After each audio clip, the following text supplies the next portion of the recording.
Further training. Should you go to classes and workshops? Once you are a professional actor, that is, once you have actually been paid to do some acting, you then have the problem of keeping your abilities and talents finely tuned. A lot of actors go in for further training, which is admirable, if they genuinely want to improve their skills. They can expand their knowledge and experience by training in areas that they are not sure about, such as screen acting or radio work. What is not so useful is when actors take further training as a substitute. Receiving a fee to act for a paying audience is the real thing.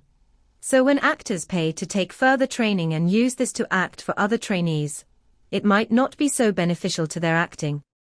They run the risk of getting sucked into a mutual support system, where actors sit around and talk about each other's acting.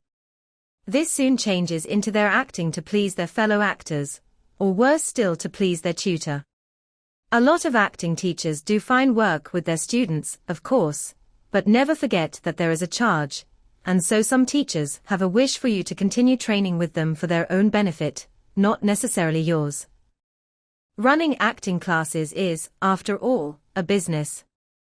Actors are not guiltless, because some of them sign up for wonderful courses, but have no desire to learn from their distinguished teachers.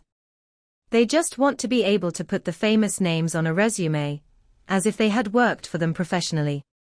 Classes are a wonderful way to improve and to keep you in touch with the industry, but you should not get stuck too long on one phase, or get into a situation where you have to spend months or years trying to achieve some mythical level of acting nirvana.